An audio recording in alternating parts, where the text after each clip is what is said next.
Greetings, dear subscribers and casual listeners of my channel. Have you ever thought about what made Bellatrix Lestrange so insanely devoted and terrifying? What if her madness had a logical explanation, rooted in deep psychological wounds? In today's video, you will find out the shocking truth behind her descent into darkness.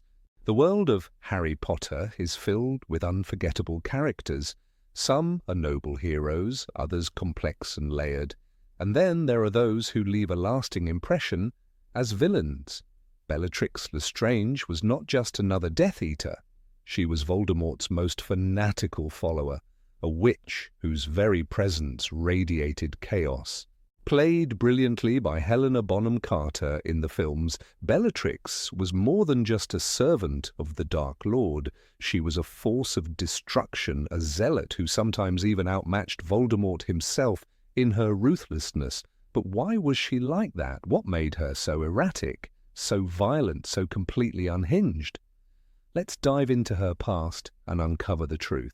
Born into the prestigious House of Black, Bellatrix was raised with a deep sense of superiority.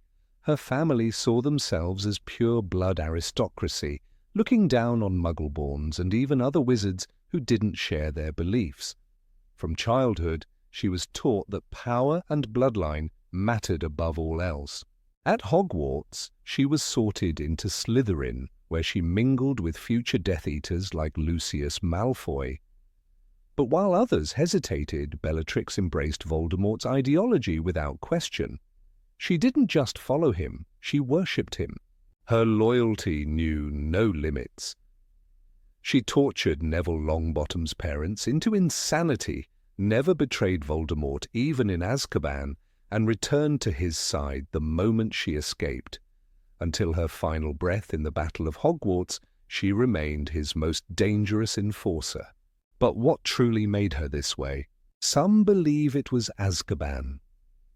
Years spent in the wizarding prison surrounded by Dementors could have shattered what little sanity she had left. The constant exposure to despair and darkness might have turned her into something even more monstrous than before. Others point to unrequited love. Yes, Bellatrix was obsessed with Voldemort, not just as a leader, but as a man. While she was married to another Death Eater, it was Voldemort she truly loved. But he was incapable of love, and her desperate need to prove herself to him only drove her deeper into madness. She committed atrocities, hoping to earn his approval, but all she ever received was cold indifference. There's even a controversial theory that Bellatrix bore Voldemort's child, Delphi, as introduced in The Cursed Child. But whether or not that's canon remains up for debate. One thing is certain, Bellatrix Lestrange was not just a villain. She was a tragic figure consumed by devotion, madness, and a desperate need for validation.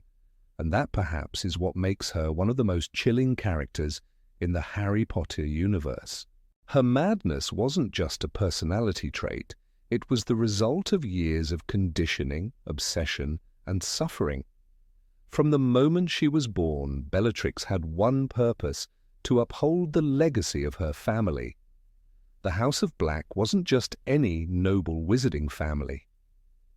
They were among the oldest, the purest, the most feared. To be a Black meant to be superior, to look down on those with weaker blood, to never question tradition. Bellatrix didn't just follow these beliefs, she lived by them. Unlike her cousin Sirius, who rebelled against his heritage, Bellatrix embraced it with every fibre of her being. To her, power wasn't just a tool, it was the very meaning of life. The moment she set foot in Hogwarts, she made sure everyone knew who she was. Other students feared her, respected her, or desperately wanted to be her.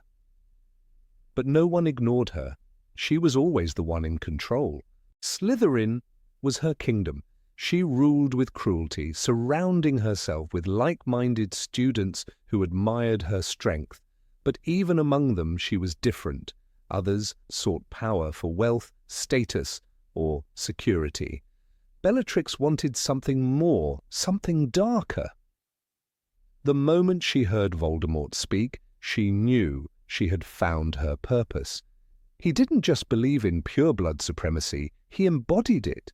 He was the ultimate wizard, the one who would reshape the world.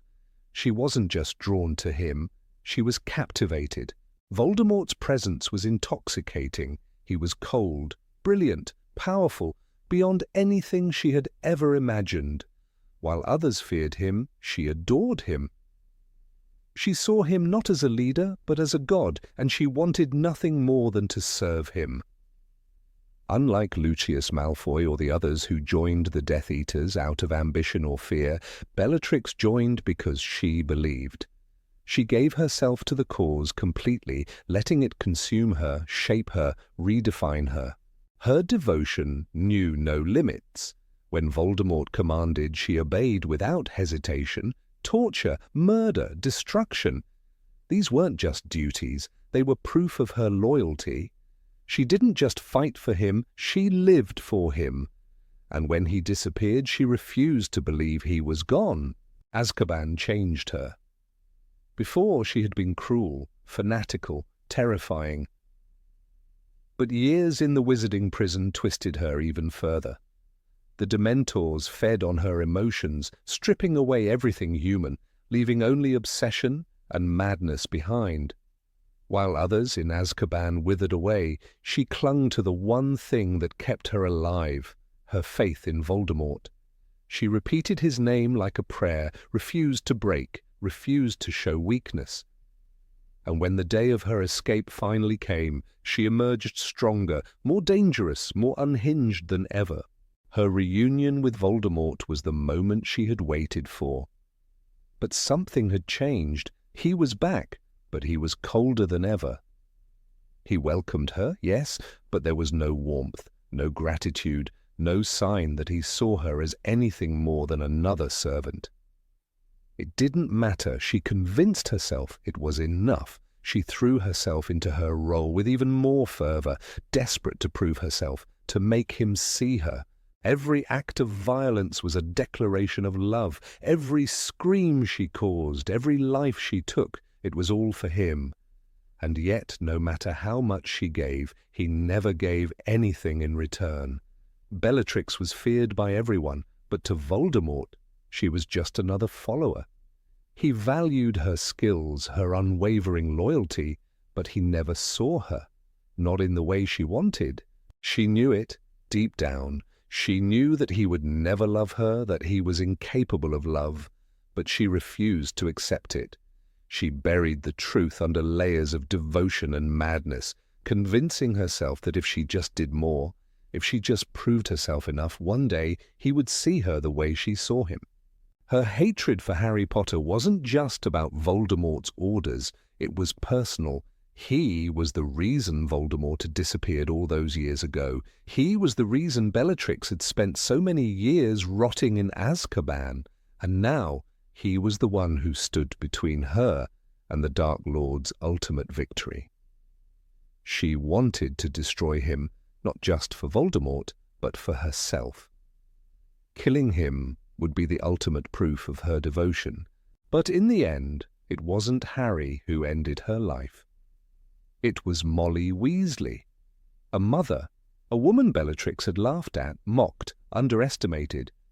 Bellatrix had always believed herself untouchable.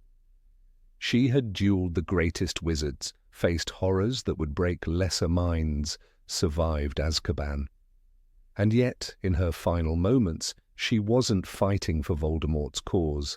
She wasn't fighting for power. She was fighting because she enjoyed it, because destruction was all she had left. And then it was over. A single spell, and Bellatrix Lestrange, the most fanatical, the most dangerous of Voldemort's followers, was gone. Would she have wanted a different life? Probably not. Even if she had the chance, she would have made the same choices. Because in the end, Bellatrix was never looking for happiness. She was looking for something greater, something eternal. And she found it in the only way she knew how, through chaos, through devotion, through madness.